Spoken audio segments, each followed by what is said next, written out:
Good morning, student. I am your teacher Kapil Bawa. Subject UEE, chapter electric traction. बेटा ये अपना second topic है categories of railway services. ਇਸ ਦੇ ਵਿੱਚ ਬੇਟਾ ਆਪਾਂ ਕੈਟਾਗਰੀਜ਼ ਇਸ ਹਿਸਾਬ ਨਾਲ ਡਿਵਾਈਡ ਕੀਤੀ ਹੋਈ ਹੈ ਵੀ ਜਿਸ ਹਿਸਾਬ ਨਾਲ ਆਪਣਾ ਸਟੇਸ਼ਨਸ ਹੋਣਗੇ ਜਿੰਨੀ ਜਿੰਨੀ ਦੂਰੀ ਦੇ ਉੱਤੇ ਆਪਣੇ ਸਟੇਸ਼ਨ ਹੈਗੇ ਆ। ਸਪੋਜ਼ ਕਰ ਲਓ ਸਭ ਦੇ ਵਿੱਚ ਸਟਾਰਟਿੰਗ ਦੇ ਵਿੱਚ ਆਪਣੇ ਕੋਲ ਸਿਟੀ ਔਰ ਅਰਬਨ ਸਰਵਿਸਿਜ਼ ਹੈ। ਇਸ ਦੇ ਵਿੱਚ ਆਪਣੇ ਕੋਲ ਜਿਹੜਾ ਇੱਕ ਸਟੇਸ਼ਨ ਹੈ 1 ਜਾਂ ਹਾਫ ਕਿਲੋਮੀਟਰ ਤੋਂ ਬਾਅਦ ਦੁਬਾਰਾ ਸਟੇਸ਼ਨ ਆ ਜਾਂਦਾ। ਤਾਂ ਉਸ ਦੇ ਵਿੱਚ ਆਪਣੇ ਕੋਲ ਸਿਟੀ ਔਰ ਅਰਬਨ ਸਰਵਿਸਿਜ਼ ਦੇ ਵਿੱਚ ਉਹ ਜਿਹੜਾ ਟਾਈਮ ਔਰ ਸਪੀਡ ਦਾ ਗ੍ਰਾਫ ਹੈ ਕਿਸ ਤਰ੍ਹਾਂ ਬਣੇਗਾ। ਸਟਾਰਟਿੰਗ ਦੇ ਵਿੱਚ ਆਪਣੇ ਕੋਲ ਦੇਖੋ 30 ਸੈਕਿੰਡ ਦੇ ਵਿੱਚ ਆਪਣੇ ਕੋਲ ਕੌਨਸਟੈਂਟ ਐਸਲਰੇਸ਼ਨ ਦੀ ਸਪੀਡ ਦੇ ਨਾਲ ਸਪੀਡ ਆਪਣੀ ਇਨਕਰੀਜ਼ ਹੋ ਰਹੀ ਹੈ। ਅਤੇ ਨੈਕਸਟ ਆਪਣੇ ਕੋਲ 140 ਸੈਕਿੰਡ ਤੱਕ ਆਪਣਾ ਟੋਟਲ ਕਵਰ ਹੋ ਜਾਣਾ ਡਿਸਟੈਂਸ। ਤਾਂ ਸਟਾਰਟਿੰਗ ਦੇ ਵਿੱਚ ਆਪਣੀ ਸਪੀਡ ਇਨਕਰੀਜ਼ ਹੋ ਗਈ, ਉਸ ਤੋਂ ਬਾਅਦ ਨਾਲ ਹੀ ਆਪਾਂ ਬ੍ਰੇਕਿੰਗ ਲਗਾਉਣੀ ਸਟਾਰਟ ਕਰ ਦਿੰਦੇ ਜਿਹਨੂੰ ਆਪਾਂ ਬੋਲਦੇ ਹਾਂ ਕੋਸਟਿੰਗ ਪੀਰੀਅਡ। ਨੈਕਸਟ ਜਦੋਂ ਆਪਣੇ ਕੋਲ 20 ਸੈਕਿੰਡ ਦਾ ਟਾਈਮ ਰਹਿ ਜਾਂਦਾ 10 to 15 ਸੈਕਿੰਡ ਦਾ, ਉਸ ਤੋਂ ਬਾਅਦ ਬ੍ਰੇਕਿੰਗ ਆਪਣੀ ਸਟਾਰਟ ਹੋ ਜਾਂਦੀ। ਕੋਸਟਿੰਗ ਦੇ ਵਿੱਚ ਆਪਣੇ ਕੋਲ ਕੀ ਹੈ ਵੀ ਸਪੀਡ ਇੱਕ ਵਾਰੀ ਸਟਾਰਟ ਕਰਤੀ, ਉਸ ਤੋਂ ਬਾਅਦ ਕੋਸਟਿੰਗ ਪੀਰੀਅਡ ਦੇ ਵਿੱਚ ਆਪਾਂ ਸਪੀਡ ਇਨਕਰੀਜ਼ ਨਹੀਂ ਕਰਨੀ, ਉਹ ਆਟੋਮੈਟਿਕਲੀ ਜਿਹੜੀ ਆਪਣੀ ਫ੍ਰਿਕਸ਼ਨ ਹੈ ਉਸ ਦੇ ਹਿਸਾਬ ਨਾਲ ਆਟੋਮੈਟਿਕਲੀ ਆਪਣੀ ਜਿਹੜੀ ਸਪੀਡ ਹੈ ਉਹ ਡਿਕਰੀਜ਼ ਹੁੰਦੀ ਜਾਏਗੀ। ਲਾਸਟ ਦੇ ਵਿੱਚ ਆਪਾਂ ਬ੍ਰੇਕਿੰਗ ਲਗਾਉਣੀ ਸਟਾਰਟ ਕਰ ਦੇਣੀ ਹੈ। ਠੀਕ ਹੈ, ਇਹ ਟੋਟਲ ਆਪਣੇ ਕੋਲ ਦੇਖੋ ਟਾਈਮ ਪੀਰੀਅਡ ਹੈ 0 ਤੋਂ ਲੈ ਕੇ 140 ਸੈਕਿੰਡਸ ਦੇ ਵਿੱਚ, ਬਟ ਇਹ ਡਿਸਟੈਂਸ ਕਿੰਨਾ ਕਵਰ ਕਰੇਗਾ 1.5 ਕਿਲੋਮੀਟਰ ਟੂ 2 ਕਿਲੋਮੀਟਰ ਤੱਕ। ਠੀਕ ਹੈ, ਨੈਕਸਟ ਆਪਣੇ ਕੋਲ ਹੈ ਸਬ ਅਰਬਨ ਏਰੀਆਜ਼। ਇਸ ਦੇ ਵਿੱਚ ਆਪਣੇ ਕੋਲ 5 to 6 kilometre the area cover ਕਰਾਂਗੇ, ਜਿਸ ਦੇ ਵਿੱਚ ਇੱਕ ਸਟੇਸ਼ਨ ਤੋਂ ਦੂਸਰੇ ਸਟੇਸ਼ਨ ਦਾ ਡਿਸਟੈਂਸ 5 ਤੋਂ 6 ਕਿਲੋਮੀਟਰ ਦਾ ਹੈਗਾ। ਠੀਕ ਹੈ, ਉਸ ਦੇ ਵਿੱਚ ਸਟਾਰਟਿੰਗ ਦੇ ਵਿੱਚ ਹੀ ਸੇਮ ਇਸ ਦੇ ਵਿੱਚ ਆਪਣੇ ਕੋਲ ਟਾਈਮ ਹੈਗਾ 0 ਤੋਂ ਲੈ ਕੇ 8 ਮਿੰਟ। ਠੀਕ ਹੈ, ਤਾਂ 0 ਤੋਂ ਲੈ ਕੇ 8 ਮਿੰਟ ਦੇ ਵਿੱਚ ਆਪਣੇ ਕੋਲ ਕੀ ਹੋਏਗਾ, ਸਟਾਰਟਿੰਗ ਦੇ ਵਿੱਚ ਆਪਾਂ ਸਪੀਡ ਇਨਕਰੀਜ਼ ਕਰ ਲੈਣੀ ਹੈ।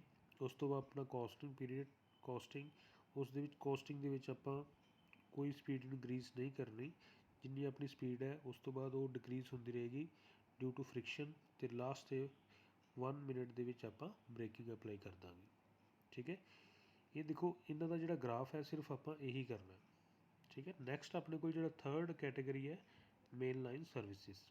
ਮੇਨ ਲਾਈਨ ਸਰਵਿਸ ਦੇ ਵਿੱਚ ਬੇਟਾ ਦੇਖੋ ਕੀ ਹੈ, ਇਹਦੇ ਵਿੱਚ ਜਿਹੜਾ ਆਪਣਾ ਸਟੇਸ਼ਨ ਹੈ ਉਹ 15 ਤੋਂ 16 ਕਿਲੋਮੀਟਰ ਦੀ ਦੂਰੀ 'ਤੇ ਆਉਂਦਾ। ਤਾਂ ਉਸ ਦੇ ਵਿੱਚ ਆਪਣਾ ਕਿਸ ਤਰ੍ਹਾਂ ਚੱਲੇਗਾ ਸਿਸਟਮ, ਇਹਦੀ ਸਟਾਰਟਿੰਗ ਦੇ ਵਿੱਚ ਆਪਾਂ ਮਤਲਬ ਸਪੀਡ ਇਨਕਰੀਜ਼ ਕਰਾਂਗੇ। ਜਿੱਥੇ ਸਪੀਡ ਸਪੋਜ਼ ਕਰ ਲਓ ਆਪਾਂ 70-80 ਤੱਕ ਸਪੀਡ ਇਨਕਰੀਜ਼ ਕਰ ਲਈ, ਉਸ ਤੋਂ ਬਾਅਦ 80 ਤੱਕ ਉਹ ਫ੍ਰੀ ਰਨ ਰੱਖਾਂਗੇ, ਮਤਲਬ 80 ਦੀ ਕੌਨਸਟੈਂਟ ਸਪੀਡ ਤੱਕ ਆਪਾਂ ਜਾਵਾਂਗੇ। ਠੀਕ ਹੈ, ਜਦੋਂ ਆਪਣੇ ਕੋਲ ਪਤਾ ਲੱਗ ਗਿਆ ਵੀ 2 ਕਿਲੋਮੀਟਰ ਤੱਕ ਏਰੀਆ ਰਹਿ ਗਿਆ ਅਗਲਾ ਸਟੇਸ਼ਨ ਆਉਣ ਤੱਕ, ਉਸ ਤੋਂ ਬਾਅਦ ਆਪਾਂ ਸਪੀਡ ਮਤਲਬ ਵਧਾਉਣੀ ਬਿਲਕੁਲ ਬੰਦ ਕਰ ਦਾਂਗੇ। ਠੀਕ ਹੈ, ਤਾਂ ਕੋਸਟਿੰਗ ਪੀਰੀਅਡ ਦੇ ਵਿੱਚ ਆਪਣੇ ਕੋਲ ਆਟੋਮੈਟਿਕਲੀ ਫ੍ਰਿਕਸ਼ਨ ਦੇ ਨਾਲ ਉਹ ਸਪੀਡ ਲੋ ਹੋ ਜਾਏਗੀ, ਉਸ ਤੋਂ ਬਾਅਦ ਆਪਾਂ ਲਾਸਟ ਦੇ ਵਿੱਚ ਬ੍ਰੇਕਿੰਗ ਅਪਲਾਈ ਕਰ ਦਾਂਗੇ। ਸੋ ਬੇਟਾ ਜਿਸ ਤਰ੍ਹਾਂ ਮਤਲਬ ਆਪਾਂ ਰੇਸ ਇਨਕਰੀਜ਼ ਕਰ ਰਹੇ, ਸਪੀਡ ਇਨਕਰੀਜ਼ ਕਰ ਰਹੇ, ਉਸ ਹਿਸਾਬ ਨਾਲ ਆਪਾਂ ਇਹ ਗ੍ਰਾਫ ਬਣਾ ਦੇਣਾ, ਅਤੇ ਇਸ ਨੂੰ ਆਪਾਂ ਕੀ ਬੋਲਦੇ। ਠੀਕ ਹੈ, ਰੇਲਵੇ ਸਰਵਿਸਿਜ਼ ਕੈਟੇਗਰੀਜ਼। ਠੀਕ ਹੈ, ਇਹ 3 ਗ੍ਰਾਫ ਆਪਾਂ ਇਹਦੇ ਵਿੱਚ ਪੜ੍ਹਦੇ ਹਾਂ। ਨੈਕਸਟ ਬੇਟਾ ਟੋਪਿਕ ਹੈ ਜਿਹੜੀ ਅਸੈਸਰੀਜ਼ ਆਪਾਂ ਇਲੈਕਟ੍ਰਿਕ ਟਰੈਕਸ਼ਨ ਦੇ ਵਿੱਚ ਲਗਾਉਂਦੇ ਹਾਂ। ਜਿਹੜੀ ਟਰੋਲੀ ਵਾਇਰਸ ਹੈ ਤੁਸੀਂ ਦੇਖਿਓ ਟਰੈਮਵੇਜ਼ ਅਤੇ ਟਰੋਲੀ ਬੱਸਿਸ ਦੇ ਵਿੱਚ ਤੁਸੀਂ ਦੇਖੋ ਵੀ ਆਪਣੇ ਕੋਲ ਟਰੋਲੀ ਵਾਇਰਸ ਹੁੰਦੀਆਂ ਨੇ, ਜਿਸ ਦੇ ਵਿੱਚ ਵਾਇਰ ਮੂਵ ਕਰਦੀ ਹੈ ਤਾਂ ਟਰੋਲੀ ਦੇ ਨਾਲ ਫਿਕਸ ਹੈ। ਤਾਂ ਜਿਸ ਤਰ੍ਹਾਂ ਟਰੋਲੀ ਮੂਵ ਕਰੇਗੀ ਆਪਣੀ ਜਿਹੜੀ ਟਰੈਮਵੇਜ਼ ਹੈ ਬੱਸ ਹੈ ਉਸ ਹਿਸਾਬ ਨਾਲ ਮੂਵ ਹੋਏਗੀ। ਸੋ ਆਪਾਂ ਮਤਲਬ ਮੇਨ ਕਰਨਾ ਇਲੈਕਟ੍ਰਿਕ ਟਰੈਕਸ਼ਨ ਦੇ ਵਿੱਚ, ਉਸ ਦੇ ਵਿੱਚ ਆਪਾਂ ਕਰੰਟ ਕਲੈਕਟਰ ਯੂਜ਼ ਕਰਦੇ। ਕਰੰਟ ਕਲੈਕਟਰ ਆਪਣੇ ਕੋਲ 3 ਕੈਟੇਗਰੀਜ਼ ਇਹਦੇ ਵਿੱਚ ਹੈਗਾ, ਟਰੋਲੀ ਕਲੈਕਟਰ, ਬੋ ਕਲੈਕਟਰ ਅਤੇ ਪੈਂਟੋਗ੍ਰਾਫ। ਨੈਕਸਟ ਆਪਣੇ ਕੋਲ ਹੈਗਾ ਪੈਂਟੋਗ੍ਰਾਫ।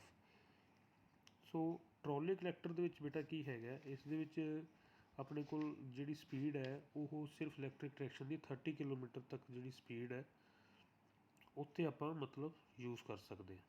ਠੀਕ ਹੈ, ਅਤੇ ਇਸ ਤੋਂ ਉੱਪਰ ਦੀ ਸਪੀਡ ਜੇ ਆਪਾਂ ਇਹ ਟਰੋਲੀ ਕਲੈਕਟਰ ਯੂਜ਼ ਕਰਦੇ ਤਾਂ ਇਹ ਮਤਲਬ ਆਪਣਾ ਕੰਟੈਕਟ ਹੈ ਜਿਹੜਾ ਵਾਇਰ ਦੇ ਨਾਲੋਂ ਛੁੱਟ ਜਾਂਦਾ।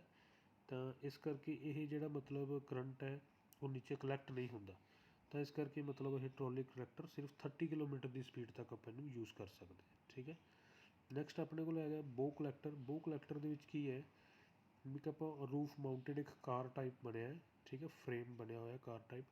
ਉਸ ਦੇ ਵਿੱਚ ਆਪਾਂ ਮਤਲਬ ਇੱਕ ਜੰਪਿੰਗ ਵਾਇਰ ਹੈ, ਠੀਕ ਹੈ।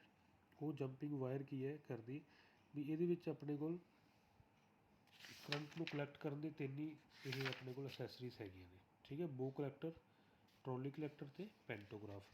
ਇਹ ਜਦੋਂ ਮੇਨ ਹੈਡਲਾਈਨਸ ਜਿਹੜੀ ਆਪਣੀ ਓਵਰਹੈਡ ਲਾਈਨਸ ਹੈ ਉਸ ਦੇ ਉੱਪਰ ਕਰੰਟ ਨੂੰ ਕਲੈਕਟ ਕਰਨਾ ਹੈ, ਠੀਕ ਹੈ। ਅਤੇ ਜਿੰਨੀ ਜ਼ਿਆਦਾ ਸਪੀਡ ਹੋਏਗੀ ਤਾਂ ਉਹਦੇ ਵਿੱਚ ਜ਼ਿਆਦਾ ਡੇਂਜਰਸ ਹੈ, ਮਤਲਬ ਇਹ ਜ਼ਿਆਦਾ ਜੰਪ ਨਹੀਂ ਕਰ ਸਕਦੀ, ਠੀਕ ਹੈ। ਜੇ ਜ਼ਿਆਦਾ ਜੰਪ ਕਰੇਗੀ ਤਾਂ ਇਹਦੇ ਵਿੱਚ ਕੰਟੈਕਟ ਟੁੱਟ ਜਾਏਗਾ, ਠੀਕ ਹੈ। ਸੋ ਇਹਦੇ ਵਿੱਚ ਕੀ ਹੈ ਵੀ ਇਹਦੀ ਡਿਸਐਡਵਾਂਟੇਜਿਸ ਕੀ ਹੈ ਬੋ ਕਲੈਕਟਰ ਦੀ, ਵੀ ਮਤਲਬ ਇਹ ਬੋ ਕਲੈਕਟਰ ਦਾ ਡਾਇਗਰਾਮ ਹੈ। ਇਹਦਾ ਸਿਰਫ ਇਹ ਹੈ ਵੀ ਇਹਨੂੰ ਆਪਾਂ ਉਲਟੀ ਡਾਇਰੈਕਸ਼ਨ ਵੱਲ ਨਹੀਂ ਚਲਾ ਸਕਦੇ, ਠੀਕ ਹੈ, ਸਿਰਫ ਇੱਕੋ ਡਾਇਰੈਕਸ਼ਨ ਦੇ ਵਿੱਚ ਜਾ ਸਕਦੇ, ਠੀਕ ਹੈ। ਨੈਕਸਟ ਆਪਣੇ ਕੋਲ ਹੈ ਪੈਂਟੋਗ੍ਰਾਫ ਕਲੈਕਟਰ। ਇਹ ਬੇਟਾ ਆਪਾਂ ਉੱਥੇ ਯੂਜ਼ ਕਰਦੇ ਹਾਂ ਜਿੱਥੇ ਆਪਣੇ ਕੋਲ ਸਪੀਡ ਹੈਗੀ 125 ਕਿਲੋਮੀਟਰ ਪਰ ਆਰ ਜਾਂ ਇਸ ਤੋਂ ਅਬਵ ਦੀ ਸਪੀਡ ਹੈ, ਠੀਕ ਹੈ। ਇਸਦੀ ਕਰੰਟ ਕੈਰਿੰਗ ਕਪੈਸਿਟੀ ਹੈਗੀ ਹੈ 2000 ਤੋਂ 3000 ਐਂਪੀਅਰ ਤੱਕ। ਤਾਂ ਇਹ ਬੇਟਾ ਡਿਪੈਂਡ ਕਰਦਾ ਵੀ ਆਪਾਂ ਇੱਥੇ ਇੱਕ ਸ਼ੂਜ਼ ਲਗਾਉਣਾ ਜਾਂ 2 ਸ਼ੂਜ਼ ਲਗਾਉਣੇ। ਨੀਚੇ ਉਹਦੇ ਸ਼ੂਜ਼ ਲੱਗੇ ਹੋਏ ਆ। ਇੱਕ ਸ਼ੂਜ਼ ਦੀ ਜਿਹੜੀ ਵੇਟ ਹੈ ਉਹ 10 kg ਦੇ ਬਰਾਬਰ ਹੈ। ਜਾਂ ਅਗਰ ਆਪਾਂ ਮਤਲਬ ਡਿਪੈਂਡ ਕਰਦਾ ਵੀ ਕਿੰਨਾ ਕੁ ਆਪਾਂ ਪ੍ਰੈਸ਼ਰ ਉੱਤੇ ਦੇਣਾ। ਜੇ ਕਰੰਟ ਜ਼ਿਆਦਾ ਕਲੈਕਟ ਕਰਨਾ ਤਾਂ ਆਪਾਂ ਨੂੰ ਵੇਟ ਜ਼ਿਆਦਾ ਪਾਉਣਾ ਪਏਗਾ, ਠੀਕ ਹੈ, ਤਾਂ ਪ੍ਰੈਸ਼ਰ ਜ਼ਿਆਦਾ ਦੇਣਾ ਪਏਗਾ ਨਾ, ਠੀਕ। ਅਤੇ ਇਸ ਕਰਕੇ ਆਪਾਂ ਮਤਲਬ ਇਹਦੀ ਕੰਸਟਰਕਸ਼ਨ ਆਪਾਂ ਆਪਣੇ ਅਕੋਰਡਿੰਗ ਕਰ ਸਕਦੇ ਹਾਂ। ਅਤੇ ਇਹਦਾ ਜਿਹੜਾ ਪ੍ਰੈਸ਼ਰ ਹੈ ਉਹ ਸਪਰਿੰਗ ਇਹਦੇ ਨਾਲ ਅਟੈਚ ਹੈ, ਅਤੇ ਨਾਲ ਮਤਲਬ ਏਅਰ ਗੈਪ ਹੈ ਜਿਹੜਾ ਏਅਰ ਦੀ ਪ੍ਰੈਸ਼ਰ ਦੇ ਨਾਲ ਇਹ ਅਟੈਚ ਰਹੇਗੀ ਉੱਪਰ ਓਵਰਹੈਡ ਲਾਈਨਸ ਦੇ ਨਾਲ। ਓਵਰਹੈਡ ਲਾਈਨਸ ਤੋਂ ਇਹ ਕਰੰਟ ਨੂੰ ਕਲੈਕਟ ਕਰੇਗਾ, ਠੀਕ ਹੈ। ਇਹ ਬੇਟਾ ਅਸੈਸਰੀਜ਼ ਨੇ ਜਿਹੜੀ ਆਪਾਂ ਅਕੋਰਡਿੰਗ ਟੂ ਸਪੀਡ ਆਪਾਂ ਚੇਂਜ ਕਰ ਸਕਦੇ। ਜਿਵੇਂ ਟਰੋਲੀ ਕਲੈਕਟਰ ਹੈ ਇਹ ਸਪੀਡ 30 ਕਿਲੋਮੀਟਰ ਪਰ ਆਰ ਦੀ। ਬੋ ਕਲੈਕਟਰ ਹੈ ਇਹ ਸਿਰਫ 50 ਕਿਲੋਮੀਟਰ ਤੱਕ।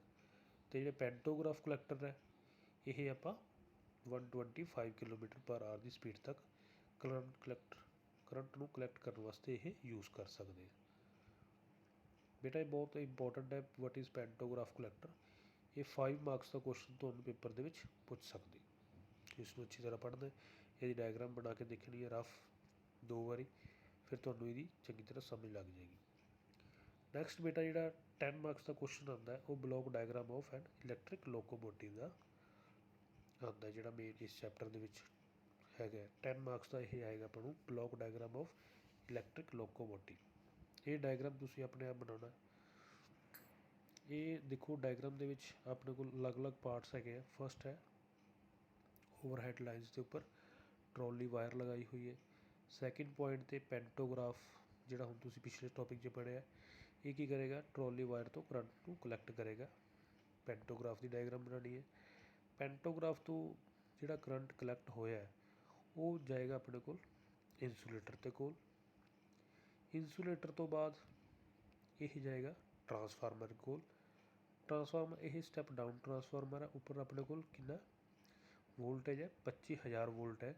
ਅਤੇ ਜਿੰਨੀ ਟਰਾਂਸਫਾਰਮਰ ਕੀ ਕਰੇਗਾ ਇਹਨੂੰ ਸਟੈਪ ਡਾਊਨ ਕਰੇਗਾ। ਇਹਦੇ ਵਿੱਚ ਟੈਪ ਚੇਂਜਰ ਲੱਗੇ ਹੋਏ 4 ਪੁਆਇੰਟ 'ਤੇ ਟਰਾਂਸਫਾਰਮਰ ਹੈ। ਟੈਪ ਚੇਂਜਰ ਹੈ ਵੀ ਜਿਸ ਹਿਸਾਬ ਨਾਲ ਆਪਾਂ ਨੂੰ ਵੋਲਟੇਜ ਚਾਹੀਦੀ ਹੈ ਉਹ ਅਪ ਡਾਊਨ ਆਟੋਮੈਟਿਕਲੀ ਹੋ ਜਾਏਗਾ, ਠੀਕ ਹੈ। ਨੈਕਸਟ ਜਿਹੜੀ ਆਪਾਂ ਮਤਲਬ AC ਵੋਲਟੇਜ ਆਪਾਂ ਉੱਪਰੋਂ ਕਲੈਕਟ ਕੀਤੀ ਹੈ ਉਹ ਆਪਣੇ ਕੋਲ ਨੈਕਸਟ 5th ਪੁਆਇੰਟ 'ਤੇ ਜਾਏਗਾ ਰੈਕਟੀਫਾਇਰ 'ਤੇ। ਰੈਕਟੀਫਾਇਰ ਕੀ ਕੰਮ ਕਰੇਗਾ AC ਸਪਲਾਈ ਨੂੰ ਆਪਣੇ ਕੋਲ DC 'ਚ ਕਨਵਰਟ ਕਰੇਗਾ।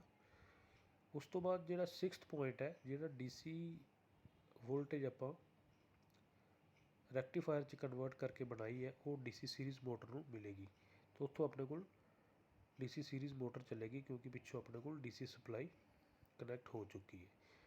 ਜਿਹੜੀਆਂ DC ਮੋਟਰਸ ਨੇ ਉਹ ਨੈਕਸਟ ਕਲੈਕਟ ਕਿਹਦੇ ਕੋਲ ਹੋਈਆਂ ਨੇ ਆਪਣੇ ਕੋਲ ਜਿਹੜੇ ਵੀਲਸ ਨੇ, ਠੀਕ ਹੈ। ਵੀਲਸ ਦੇ ਨਾਲ ਕਨੈਕਟਡ ਹੈ ਤਾਂ ਜਿਸ ਹਿਸਾਬ ਨਾਲ ਆਪਾਂ DC ਸੀਰੀਜ਼ ਮੋਟਰ ਨੂੰ ਸਪਲਾਈ ਦੇਵਾਂਗੇ ਉਸ ਹਿਸਾਬ ਨਾਲ ਵੀਲਸ ਦੀ ਸਪੀਡ ਜ਼ਿਆਦਾ ਚੱਲੇਗੀ। ਸਟਾਰਟਿੰਗ ਦੇ ਵਿੱਚ DC ਸੀਰੀਜ਼ ਮੋਟਰ ਕਿਉਂ ਲਗਾਈ ਹੈ ਕਿਉਂਕਿ ਜਿਹੜੀ ਇਹਦੀ ਐਪਲੀਕੇਸ਼ਨ ਕੀ ਹੈ ਜਾਂ ਇਹਦੀ ਕਰੈਕਟਰਿਸਟਿਕਸ ਕੀ ਹੈ ਵੀ ਇਹਨੂੰ ਆਪਾਂ ਸਟਾਰਟਿੰਗ ਦੇ ਵਿੱਚ ਇਹਦੀ ਹਾਈ ਟਾਰਕ ਹੈ, ਇਹ ਜ਼ਿਆਦਾ ਲੋਡ ਦੇ ਉੱਪਰ ਸਟਾਰਟਿੰਗ ਦੇ ਵਿੱਚ ਜ਼ਿਆਦਾ ਲੋਡ ਦੇ ਉੱਪਰ ਕੰਮ ਕਰ ਸਕਦੀ, ਕਿਉਂਕਿ ਸਟਾਰਟਿੰਗ ਦੇ ਵਿੱਚ ਦੇਖੋ ਇੱਕ ਤਾਂ ਇਲੈਕਟ੍ਰਿਕ ਲੋਕੋਮੋਟਿਵ ਦਾ ਆਪਣਾ ਵੇਟ ਹੈ, ਉਸ ਤੋਂ ਬਾਅਦ ਇਹ ਸਾਰੀ ਅਸੈਸਰੀ ਹੋ ਗਈ, ਉਸ ਤੋਂ ਬਾਅਦ ਜਿੰਨੇ ਵੀ ਇਹਦੇ ਨਾਲ ਬਾਕਸਿਸ ਹੈਗੇ ਉਹਨਾਂ ਦੇ ਵਿੱਚ ਪੈਸੰਜਰ ਹੈਗੇ ਉਹ ਸਾਰਿਆਂ ਦਾ ਲੋਡ, ਲਗੇਜ ਲੋਡ, ਟੋਟਲ ਇਹ ਲੋਡ ਸਟਾਰਟਿੰਗ ਦੇ ਵਿੱਚ DC ਸੀਰੀਜ਼ ਮੋਟਰ ਚੱਕ ਸਕਦੀ, ਇਸ ਕਰਕੇ ਆਪਾਂ DC ਸੀਰੀਜ਼ ਮੋਟਰ ਇੱਥੇ ਲਗਾਈ ਹੈ। ਠੀਕ ਹੈ। ਨੈਕਸਟ ਹੈ ਜਿਹੜੇ ਆਪਣੇ ਕੋਲ ਵੀਲਸ ਨੇ ਉਹ ਕਿਹਦੇ ਨਾਲ ਕਨੈਕਟ ਨੇ, ਟਰੈਕ ਨਾਲ, ਤਾਂ ਟਰੈਕ ਨੂੰ ਆਪਾਂ ਅਰਥਿੰਗ ਕੀਤੀ ਹੋਈ ਹੈ। ਠੀਕ ਹੈ ਬੇਟਾ, ਇਹ ਹਿਸਾਬ ਨਾਲ ਆਪਣਾ ਸਾਰਾ ਬਲੋਕ ਡਾਇਗਰਾਮ ਤੁਸੀਂ ਤਿਆਰ ਕਰਨਾ।